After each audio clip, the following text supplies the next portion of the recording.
Come, Holy Spirit, come. সকলকে জয় যিশু। আজ 14ই জুলাই।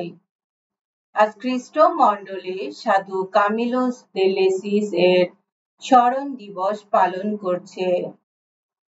কামিলোসের জন্ম 1550 খ্রিস্টাব্দের 25শে মে ইটালিতে।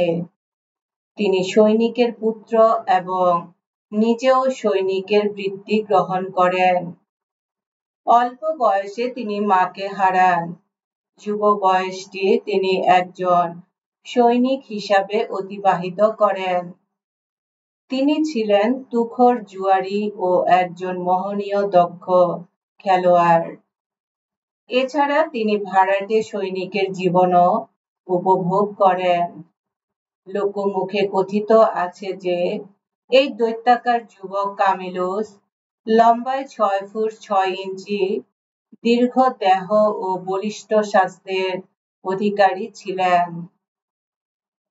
যৌবনকাল থেকেই তিনি খুবই কষ্ট সহিষ্ণু মানুষ ছিলেন। কামিলোস একজন সুদক্ষ বিদ্রোহী কিশোর ছিলেন। তিনি সিদ্ধান্ত নিলেন যে তার পিতার সাথে যুদ্ধে গিয়ে তুর্কিদের পরাজিত করে ভেনিস রক্ষা করবেন। সবাইকে অবাক করে দিয়ে এই কিশোর বালক মাত্র 17 বছর বয়সে রণকৌশল পরীক্ষায় জয়ী হলেন। তার জীবনের শুরুতে তিনি খুব জেদি ও একগুঁয়ে যুবক ছিলেন। কামিলোস যুদ্ধক্ষেত্রে জীবনকে বাজি রেখেই ভাড়াটে যোদ্ধা হিসেবে যুদ্ধক্ষেত্রের দিনগুলো অতিবাহিত করেন। রাতে জুয়া খেলার সুযোগ পেয়ে নিজ মজুরি পর্যন্ত খরচ করে ফেলতেন। কামিলোস মন পরিবর্তন করে কাপিচুন সম্প্রদায়ে প্রবেশ করতে চাইলেন। তিনি পরপর 3 বার প্রচেষ্টা চালালেন, কিন্তু দুঃখের বিষয় প্রতিবারই তার আবেদন বাতিল হয়ে যায়, কারণ তার পা বীভৎস ক্ষত ঘায়ে পূর্ণ ছিল। এ সমস্ত রোগ তুর্কিদের বিরুদ্ধে যুদ্ধকালীন সংস্পর্শের ফল। এর সাথে তার অন্যান্য স্বাস্থ্য সমস্যা তার জীবনকে জ্বালাতন করে আসছিল। মেডিকেল চিকিৎসার জন্য তিনি রোমে যান। এখানে সাধু ফিলিপ নেরি হয়ে ওঠেন তার পুরোহিত ও পাপস্বীকার শ্রোতা। কাপিচন সম্প্রদায়ে প্রবেশ করেছে ব্যর্থ হয়ে তিনি ধৈর্য না হারিয়ে সরাসরি রোমে সাধু জাকবের হাসপাতালে অসুস্থ রোগীদের জন্য সেবামূলক কাজ শুরু করেন। এই হাসপাতালে তাকে প্রশাসন কাজ পরিচালনার দায়িত্ব দেয়া হয়। কামিলোস তার পাপস্বীকার শ্রোতা সাধু ফিলিপ নেরির কাছ থেকে যাজক পদে অভিষিক্ত হওয়ার জন্য অনুমতি পায়।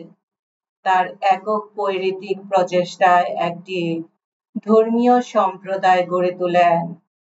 কঠিন রোগে আক্রান্ত হয়ে তিনি যখন রোমে একটি হাসপাতালে আশ্রয় নিয়েছিলেন, হাসপাতালের অপরিচ্ছন্নতা, সেবার অভাব এবং রোগ অনুযায়ী রোগীদের আলাদা ব্যবস্থা না দেখে তিনি মনে দুঃখ পান। তখনই হৃদয়ের গভীরে শুনতে পান যিশুর বাণী, আমি যখন অসুস্থ ছিলাম তুমি আমার যত্ন নিয়েছিলে। সেই থেকে আরো দ্বিগুণ শক্তি ও প্রেরণায় তিনি নানা হাসপাতালে স্বেচ্ছাসেবকের কাজ করতে থাকেন। তিনি তার আরো 2 জন সঙ্গীদের নিয়ে রোগী পরিষেবকদের সংস্থা স্থাপন করেন। তাদের একমাত্র কাজ হলো মিশন হাসপাতালের রোগীদের ও কারারুদ্ধ এবং গৃহে আবদ্ধ রোগীদের সেবা দান করা। সংঘ প্রতিষ্ঠাতা ফাদার কামিলোস রোমের রাস্তায় ঘুরে ঘুরে মহামারী আক্রান্ত ও পরিত্যক্ত রোগীদের অনুসন্ধান করতেন। রোগীদের সেবা যত্নে তিনি ও তার সম্প্রদায়ের ফাদারগণ নিজেদেরকে সম্পূর্ণরূপে দান করেন। তারা কালো রঙের ক্যাসেক পরতেন এবং ক্যাসেকের সামনে লাল রঙের ক্রুশ থাকত। তারা যে অসুস্থদের সেবক লাল রঙের ক্রুশ তাই প্রকাশ করত। তারা মানুষের ঘরে ঘরে রোগীদের অন্বেষণ করতেন। রোগীদের মাঝে তিনি খ্রিস্টকে দেখতে পেতেন, তাই তিনি রোগীদের অনেক শ্রদ্ধা করতেন। ফাদার কামিলুস নিজে উচ্চ পদে থাকা সত্ত্বেও তার জীবনের প্রধান লক্ষ্য ছিল সবার আগে মারাত্মকভাবে অসুস্থ রোগীদের যত্ন নেওয়া। তিনি দৃঢ়ভাবে বলতেন যে দুর্দশাগ্রস্ত অসুস্থ রোগীদের মাঝে সত্যিকারের খ্রিস্টকেই দেখা যায়। তিনি সব ধরনের কাজ দেখাশোনা থেকে শুরু করে নিজের হাতও ব্যবহার করতেন। রোগীদের বিছানা নিজের হাতে প্রস্তুত করা থেকে শুরু করে তাদের পাপ স্বীকার শোনা, নৈতিক ও আধ্যাত্মিক কাজগুলো পর্যন্ত করে যেতেন। মানুষের ভাগ্য উন্নয়নের ব্যাপারেও তিনি নিজ তত্ত্বাবধানে প্রচেষ্টা চালিয়ে গেছেন। ফাদার কামিলুস তার জীবন দশায় শুধু রোগীদের সেবাই করেননি, বরং তাদের কষ্টগুলো তার নিজের কষ্টের সাথে মিলিয়ে নিয়েছেন। এই মহান সাধু কামিলুস তার জীবনের শুরু থেকে রোগীদের প্রতি দাসোচিত সেবা দান করে 1614 খ্রিস্টাব্দের 14 জুলাই মৃত্যুবরণ করেন।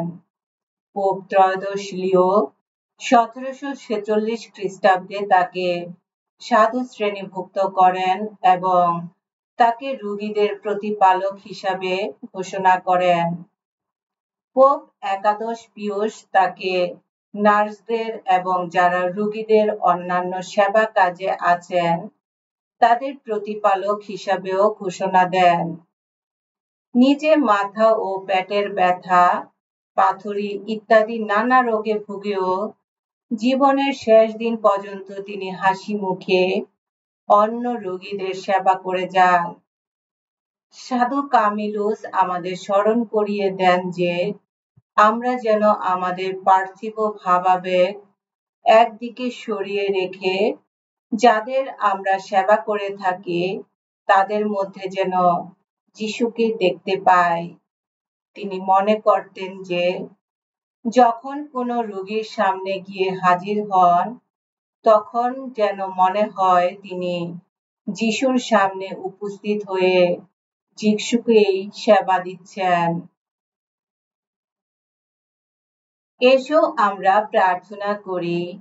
হে প্রেম স্বরূপ ঈশ্বর, তুমি আমাদের এই শিক্ষা দিয়েছ, তোমাকে সমস্ত অন্তর দিয়ে ভালোবাসা এবং প্রতিবেশীকে নিজের মতো ভালোবাসা, এই আদেশ দুটি পালনে তোমার সমগ্র বিধান পালন করা হয়। সে কথা মনে রেখে আমরা তোমাকে অনুনয় করি, সাধু কামিলুস দে লেসিস এর আদর্শ অনুসারে দয়া ধর্ম পালন করে আমরা যেমন একদিকে তার সঙ্গে তোমার আশীর্বাদের পাত্র হয়ে স্বর্গ রাজ্যে স্থান পেতে পারি। তোমার পুত্র আমাদের প্রভু যীশু খ্রিস্টের নামে এই প্রার্থনা করি, পবিত্র আত্মার সংযোগে তোমার সঙ্গে জীবনময় ও সর্বনিয়ন্ত্রণ ঈশ্বররূপে তিনি যুগে যুগে বিরাজমান। আমেন।